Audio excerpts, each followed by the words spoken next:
this is an iHeart podcast. Guaranteed human. Introducing the all-new Mazda CX-5, featuring more connection. Hey Google, where's the nearest Pilates class? Safety that has your back. More discovery on the scenic routes. More passion in the details. And more control in changing weather. The all-new Mazda CX-5. More to move every side of you. See it in 5 films at MazdaUSA.com/5sides. Google is a trademark of Google LLC. Sequences shortened and simulated.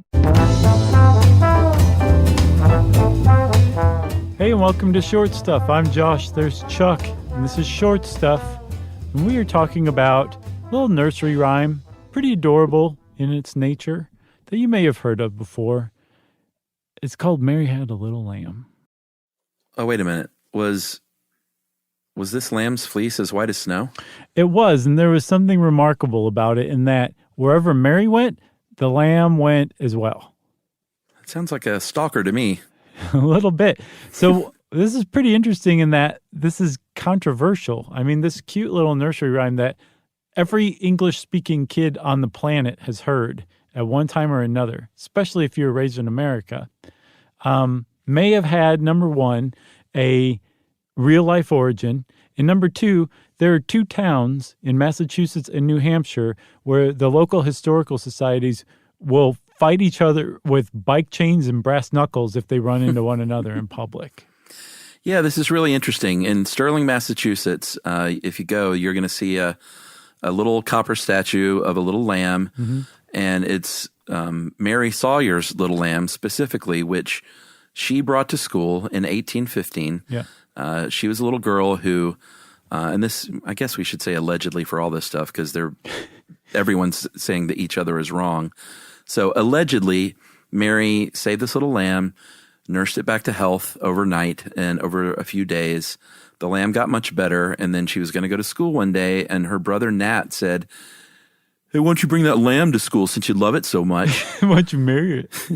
And she did bring the lamb to school, hiding it in a basket under her chair. And at one point, she stands up to take part in a recitation lesson, and the lamb bleats. The teacher laughs. She takes the lamb outside and kills it. No.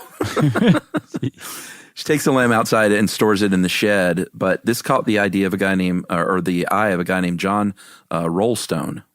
Yeah, he was an older boy who I guess was visiting the schoolhouse where all this took place that day. He was on his way off to Harvard, and he died shortly after of tuberculosis. But before that, he wrote a poem, several lines, just basically what everybody knows from Mary Had a Little Lamb, supposedly that night.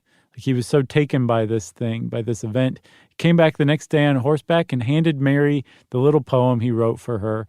And Mary Sawyer went on for the rest of her life as Mary, the girl with the little lamb that she'd nursed back to health. And the source of the famous nursery rhyme, Mary Had a Little Lamb. Yeah, and it's important to note that he wrote but 3 stanzas of that poem.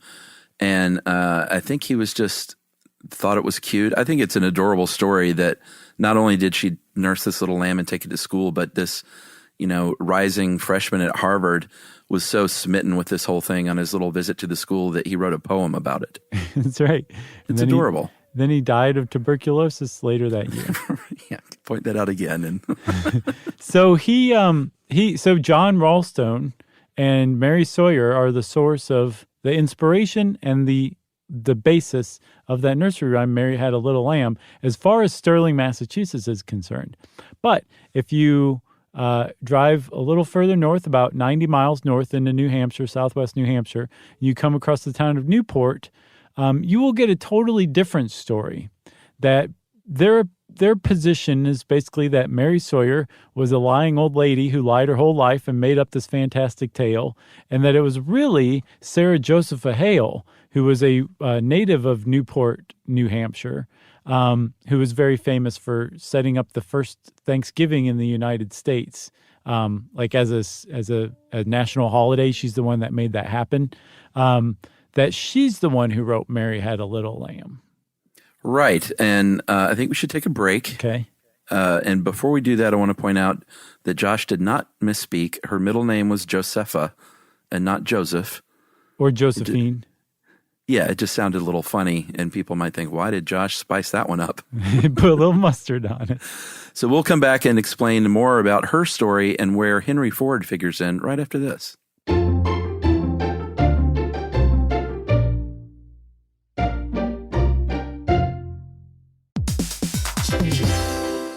If you own a home, you already know stuff breaks. It's not if, it's when. And somehow it's always like the AC in July or the fridge right after you go to the grocery store. That's why you always hear people say they don't make appliances like they used to, because it's kind of true. That's right. Good thing there's American Home Shield. With an AHS home warranty, they can help fix major home systems and appliance breakdowns like your AC, plumbing, or fridge. And if they can't repair your covered item, they'll replace it, no matter how old it is. And that's huge, because fixing an AC can cost a lot. Like, hey kids, our vacation is canceled a lot. Plus, as a benefit to select plans, you can get real-time video help from live repair experts to troubleshoot home hassles at no extra cost. Listen, everybody, home ownership is already stressful enough. No need to upset your wallet. So check out American Home Shield now and get 20% off any plan at ahs.com/SYSK and see promo details.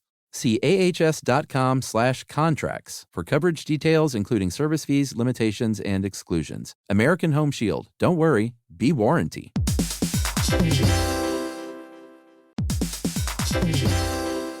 Hey everybody, we want to talk to you about The Big Bang Theory. That's a show that became one of the most defining sitcom of its era and really built a fan base around its memorable characters and unique group dynamic. That's right, which is why we think you'll enjoy the official Big Bang Theory podcast. It's back, covering seasons 3 and 4 of the show. Host Jessica Radloff sits down with crew and cast members like Kunal Nair, who plays Raj, Mayim Bialik, who plays Amy, and Kevin Sussman, who plays Stuart. That's right. You're going to learn all about the Easter eggs you may have missed, behind-the-scenes stories, and how certain real-life relationships shaped some of the most memorable storylines. Yeah, there's cast reflections years after the series aired and expanded content around famous episodes and storylines. It is exactly what you're looking for if you're a fan of The Big Bang Theory. The season is on video, so watch the official Big Bang Theory podcast on HBO Max, or listen wherever you get your podcasts, and stream episodes of The Big Bang Theory on HBO Max.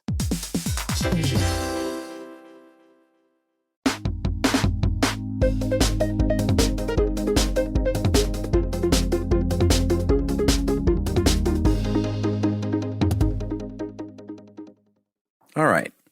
So Sarah Josepha Hale. I like Josepha, but I hadn't considered Josepha. That's a good one too. That sounds really biblical. Like she suddenly just grew a beard without a mustache. Right. You know what I mean? Yes, like come to me, Josepha, and let me put oils on your feet. Right. That's exactly what I was thinking. Weird. Remember, but what congressman was it that literally anointed someone's feet with it was oil? Ashcroft, I think, wasn't it? Was it? What a bizarre time. It was Ashcroft. You're totally right, I think. He also sang some weird patriotic song about the eagle flying high around the same time. He got some bad press. Everybody was like, wow, you're bonkers, buddy. Oh, man, I missed that guy. He was fun for the news cycle. He really was. All right, so Sarah Josepha Hale moved to Boston in 1828. She was a poet and a writer. And she was actually the editor of the very first women's magazine in the U.S. called Godey's Ladies' Book. And it was here in Boston that she met a man named Lowell Mason, who was a musician and composer, who said, you know what, if we get some of these poems and set them to music, they would be called songs, and we can use these in schools to make little kids good moral kids. Mm-hmm. When I think of Lowell, this kind of folk musician, children's music study proponent guy. Have you ever seen that Mr. Show where David Cross is like the guy who sculpted the little body that he moves from like Appalachian folk art? That guy, that's who I think of when I think of this guy. You know, just kind of weird and hapless and like out of it, and like his whole focus is learning to get music into schools for children, and just I don't know why, but it's really stuck in there. You know, our buddy Scott Aukerman wrote for Mr. Show, It was kind of his entree into the entertainment industry, and Is that he does a spot on impression of Bob Odenkirk. Oh yeah, Oh, it's great. I got to see that. It's very funny. Nice. All right, so Mason and Hale are writing songs together. They put 15 poems to music called Poems for Our Children. And we should point out that the original tune that they wrote for her version of Mary Had a Little Lamb was not the familiar melody that we know. That came on later, I think. Yeah, apparently that comes from a British song that goes, merrily we roll along, merrily we roll along over the dark blue sea. Hey, nice. Oh, thank you. Thank you. I've practiced pretty extensively for it. It was on key. I'm a little tone deaf. It was a little pitchy, but it was fine. Okay, thanks. I'll go with it was fine. No, it was good. But yeah, that came on later. The original melody, I don't even think we know that, do we? No, but if you can get your hands on Juvenile Lear, Lyre, Mm-hmm. that book that it was originally in, I think the notes are in there. Okay. It sounds like Inagata Davida. That's your go-to. So Mary Sawyer, going back to her, the little girl who allegedly actually nursed this little lamb who followed her around and stalked her, she said, you know what, those first 3 verses of your poem, Ms. Hale, is exactly like the ones that John Ralston wrote about my true story. What is up with that? Yeah, I guess she just thought that somehow Sarah Josepha Hale had gotten her hands somehow on this poem that John Ralston had written for her and just expanded on that. And Sarah Josepha Hale was like, no, that's not it at all. I made this whole thing up from scratch using strictly my imagination. I've never heard of you or your delightful little story from your childhood about the lamb. Which sounds totally made up, by the way. Right. And so this was like, so now you had 2 upstanding women, Sarah Josepha Hale, the founder of the American holiday Thanksgiving. Yeah. And Mary Sawyer, who went on to become the matron of her local hospital, were basically saying that one another was lying without saying that one another was lying. And 2 towns' like reputations were on the line. Yeah, and they actually, as older ladies, signed sworn statements saying that what they were saying was true and correct. Mm-hmm.